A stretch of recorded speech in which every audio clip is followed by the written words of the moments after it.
When you think of handheld gaming devices, you almost immediately think of Nintendo. They have dominated the market of mobile gaming long before apps on phones or iPods ever existed, and still continue to do so. They seemingly have a monopoly in this market, with their home consoles now even featuring mobile experiences. From the original Game Boy all the way up to the 3DS, Nintendo has sold tens of millions of each of these devices, with a few selling well over 100 million.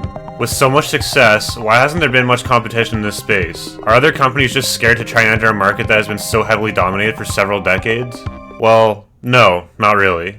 There have been several similar gaming devices released over the years dating back to the late 70s, none selling even close to as many units as Nintendo did until the mid-2000s. Although Nintendo didn't enter this market until 1989, they completely took it over with their first release in the Game Boy, selling over 118 million units when including the later hardware revisions in the Game Boy Pocket and the Game Boy Color in 1996 and 1998. Their closest competition up until then and over the next decade or so was the Game Gear developed by Sega, who sold only 11 million units. Sega followed this up in 1995 with their second and also last handheld gaming device in the Sega Nomad, which only sold about 1 million units. There have been a few other attempts by companies in this market during this time that sold a couple million units of their own devices, but they couldn't even come close to Sega's original device, let alone Nintendo's. Nintendo followed the Game Boy with the Game Boy Advance in 2001, and although it didn't sell as much as their first device, they still sold upwards of 81 million units. Only a couple years after its release, they made a hardware revision and released the Game Boy Advance SP in 2003, which sold an additional 43 million units or so, pushing sales to surpass the mark set by the original Game Boy.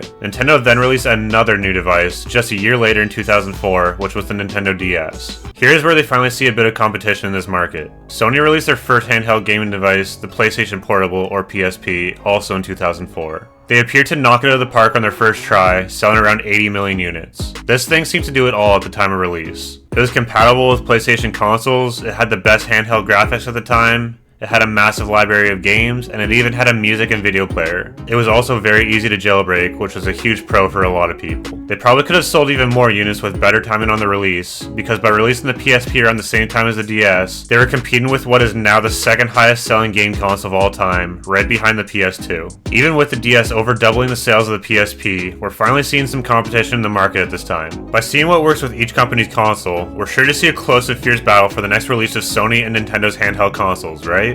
Wrong. While it was near impossible to top the Nintendo DS's numbers, Nintendo released the 3DS in 2011, selling 75 million units, half as much as the original DS. Losing half the amount of sales, that means Sony took over the market share then, right? Also wrong.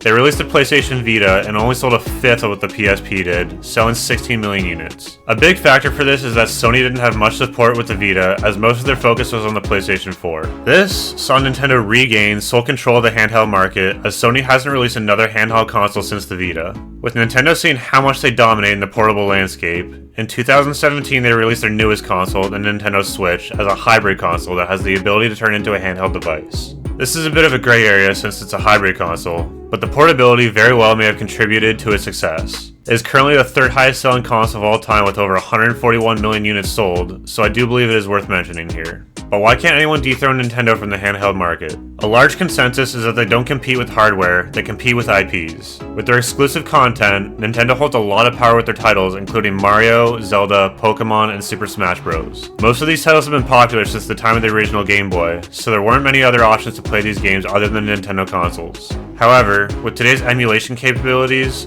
I am curious if a new purely handheld device would be as successful as they have been just a decade ago.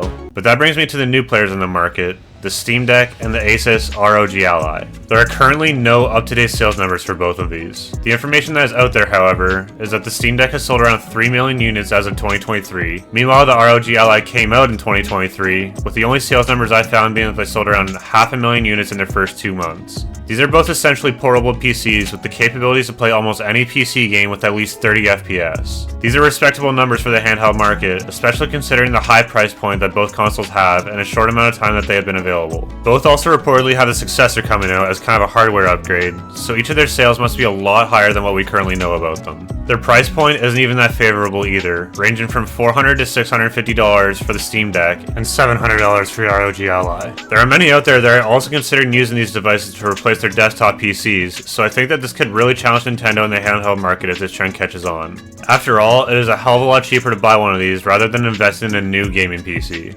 There are also reports out there that Sony and Microsoft Microsoft both may be working on handheld consoles of their own, but there is no real confirmation for either side.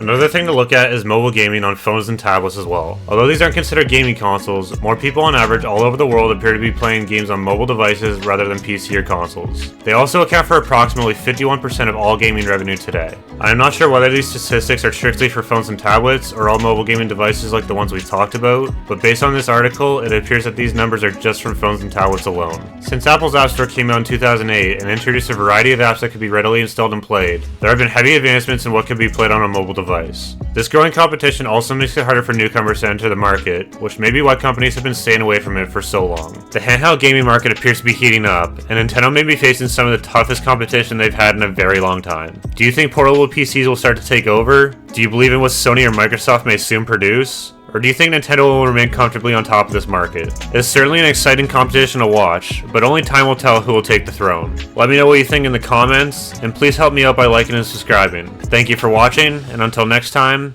I'm out.